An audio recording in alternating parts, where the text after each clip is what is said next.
Let's check in live with LUV MA. L-U-V, Tom Butler. Hey, the world's smallest slider is in that little miniature White Castle building waiting for you. We are in the world of miniature awesomeness at the Twin Cities Model Railroad Museum, a place I've never been. That's how hidden it is in my mind. We're going to take you there live, coming up.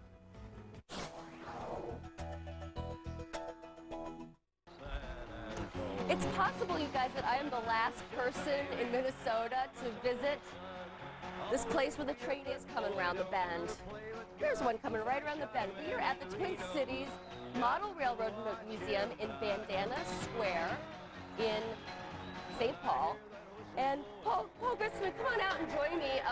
This building, Bandana Square, got its start in the 1800s. It was a place where passenger trains, I mean the life-size kind that people went in, were refurbished. Yes, this is Northern Pacific's main shop. It was built in the 1880s, and they used it up until 1980s. And they would paint the cars or clean the cars or overhaul the upholstery, whatever. It was all done right here. May I call you Choo Choo Charlie? You're kind of Choo Choo Charlie was an engineer. I feel overdressed today. But let's walk around. This is just amazing. You guys are model railroad enthusiasts, and this club got its start way back in the 30s, and it had to do with planes, trains, and automobiles. Yes, we started modeling all kinds of things. It started out as a craftsman club, and in about 1939, the railroads were looking for a way to promote rail transportation, and they invited us to start setting up at the St. Paul Depot. And so we started building in the St. Paul Depot, and it became part of a tour package where the children would go over to the Minneapolis Depot, come by train, buy a ticket and everything, come to the St. Paul Depot, get off the train, go through the tour, and then they would end up at the model railroad. Well, you mentioned Minneapolis. You actually have a scale model of Minneapolis set up in the center. You can see the Stone Arch Bridge, you see the gold medal flour silos, the river. It looks pretty dead on as far as scale goes. This is pretty much what the skyline of Minneapolis would look like in 1950. The Fauché Tower was the tallest building in Minneapolis, and of course the trains were still going over the Stone Arch Bridge, and the milling district was alive and well. Yes, years ago, kids, trains were on the Stone Arch Bridge, the Fauché Tower was the tallest building, and Alex and Tom were still anchoring. Oh, wait a minute, that way it wasn't that far back. Kids love this, and you get a lot of kids in here.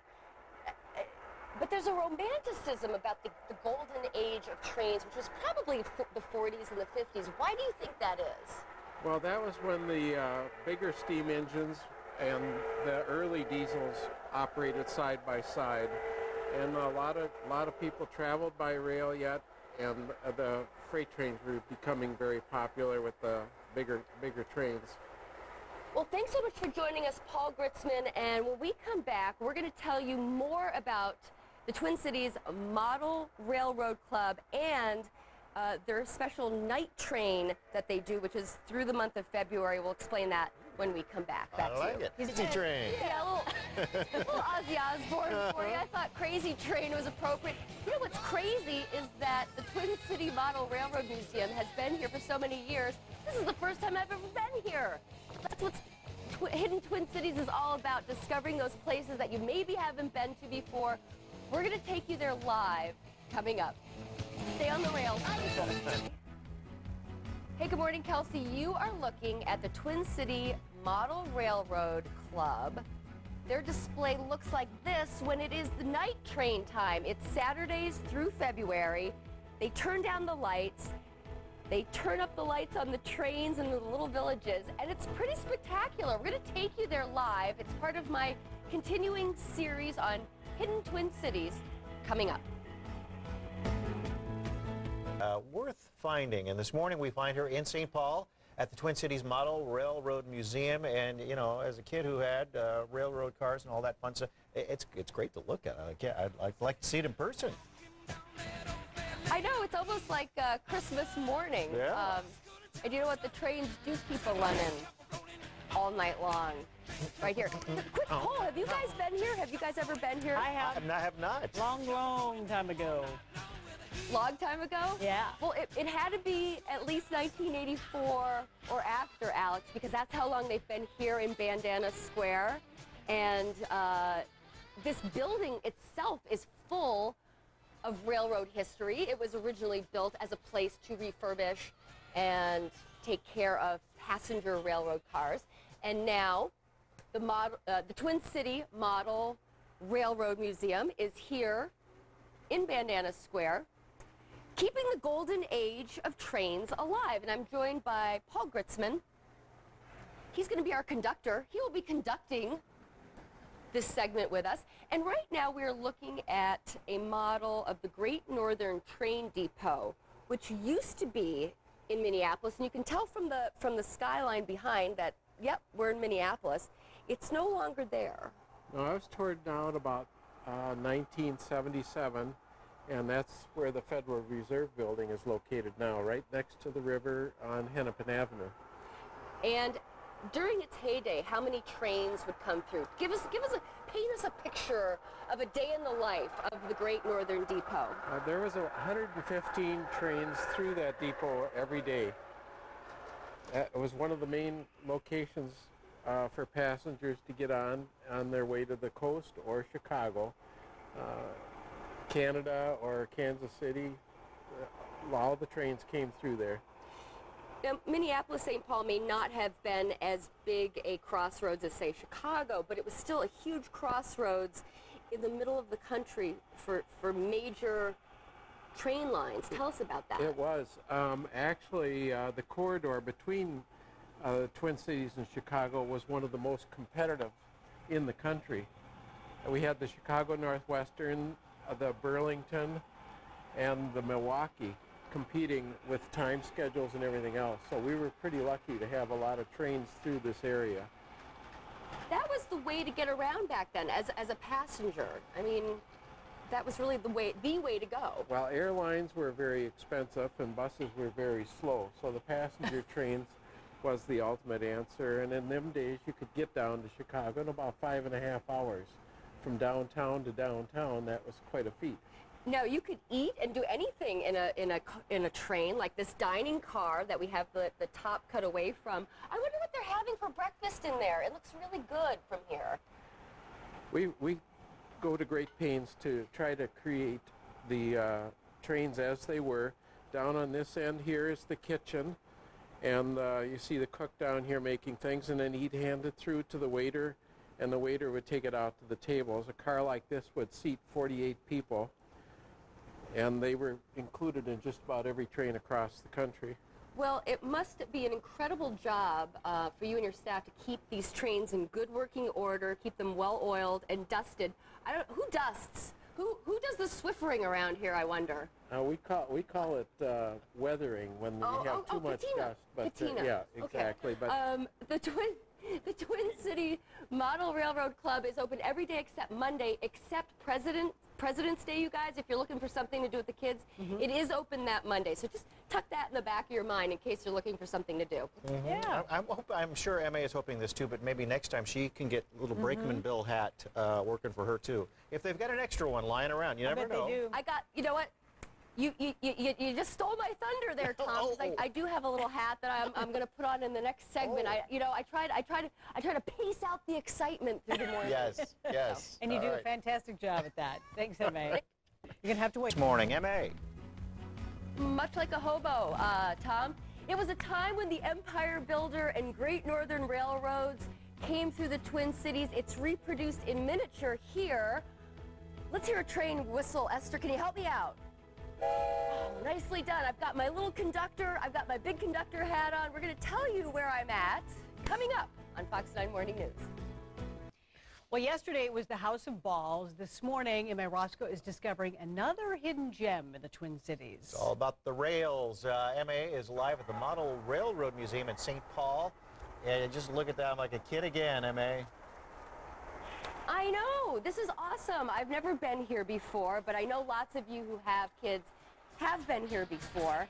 And what you see is a really faithful reproduction what the Twin Cities sort of looked like during the heyday of train travel, both steam and diesel trains in the 40s and 50s, reproduced at scale with model railroads. We're in the Bandana Building, Bandana Square in St. Paul, and the Twin City Model Railroad Museum has been here since 1984, and they do keep the trains rolling all night long and all day long.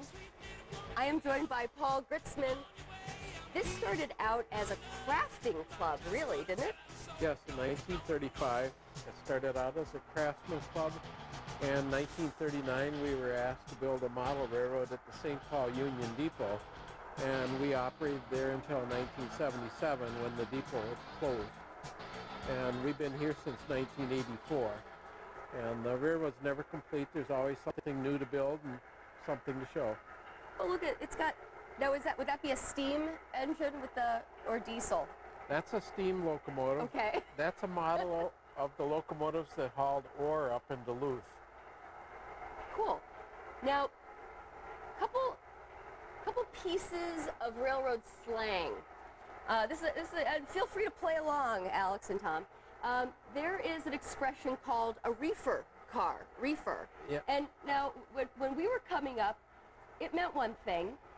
On the railroads, it meant another thing. Any guesses? Okay, time's up. Paul, go ahead and tell them. That would be a refrigerator car. A refrigerator car was a reefer. And the caboose, which of course brings up the rear, had an interesting name. They called them a crummy. A crummy, like a crumb bum. I don't know. We're not really sure about the genesis of that, but there you have it. Now, this is a pretty faithful reproduction of Minneapolis and the milling district. How important were trains to Minneapolis and its development, and the Twin Cities and their development? It played a major role. Of course, St. Paul was on the Mississippi River, and riverboats would come up to St. Paul, and then to go west, they would have to take the train, and also trains came up from Chicago, and that was the way that people traveled. And who maintains all of this? Are you guys volunteers? We're 100% nonprofit and volunteer operation. Oh my goodness. Now you are open every day except Monday. The only exception being certain holidays like President's Day is coming up. So keep that in mind if you're wondering about something to do with the kids. And I think, oh, Esther, do you have one last thing to do? Do you need to blow the train whistle for us? Nicely done.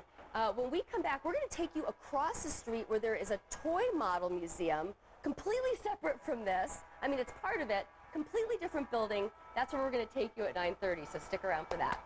Check out this model train set. It was transported here to Bandana Square in St. Paul from California, and they moved it one piece at a time. Quite a project. I'm M A Rosko. I will take you to the Twin City Model Railroad Museum coming up.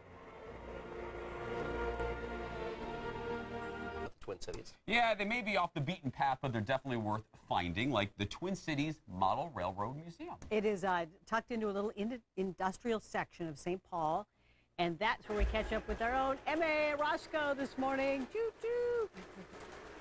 Yeah, nicely done. We are actually across the street from where we were the last three segments because this is also part of the Twin City Model Railroad Club. And now we're in the Chimney Building. These models are considered toy model railroads because they're not exactly to scale the way the ones are across the street, but they are fun nonetheless. Lots of opportunities for kids to push the buttons, get involved with it, play with the trains. And I'm joined by Chad Kono. I just want to live in this world. I want to live in the world of the amusement park where the rides are always going and there's no strife and the train's always rolling through. And Chad, where do you get these models from? Well, they came from a variety of places. Some were donated, some we built from scratch. The couple of big layouts that you see were, layouts that people had in their homes and were either moving and had no use for them anymore, and so we inherited them. So they come from a variety of different places. You know, we have a couple kids helping us out here, and there's something about model trains, and I know, Tom, you said that you got some as a kid. There's Thomas the Tank Engine, there's the Chuggington series. It seems like no matter what era we're in, there's always something that's bringing trains back to kids. Why do you think that is? Well, I think a lot of it has to do with kids at young ages are kind of fascinated with mechanical things, and therefore they want to, you know, design their own worlds. They want to see how things operate, and it's really an opportunity for kids to play God, if you can use that term, because they make their own world. Now, tell me about the scale that's involved. Why are these considered toy trains? Well, basically what you're seeing here is a 3-rail operation. It's close to scale, but it's never exactly scale because of a 3rd rail. Lionel did that for operational reasons many years ago, so it's not considered a scale railroad. Now, what are we looking at over here? What world are we in right now? Well, this layout came to us by a gentleman from John Ross, who worked at Medtronic and was moving out of town and donated. Actually, this is the first layout that we had in this building, which we opened 4 years ago. What's the history of Lionel, their trains? Well, Lionel goes back over a century, and they've made trains for all those years in different scales. They're more getting into actually true scale railroading now, as opposed to toy trains like they were in the 40s and 50s. So this particular building, we're the Chimney Building, this is open on weekends, correct? This toy train division of our museum is only open on Saturdays and Sundays. But if you do get by admission, it gets you into both locations. That's correct. The other location across the street where we were a little bit earlier, guys, that is open every day except Monday, and it is open on President's Day. So keep that in mind if you're looking for something to do with the kids, because I can't imagine a kid who would not be entranced by all that's going on here.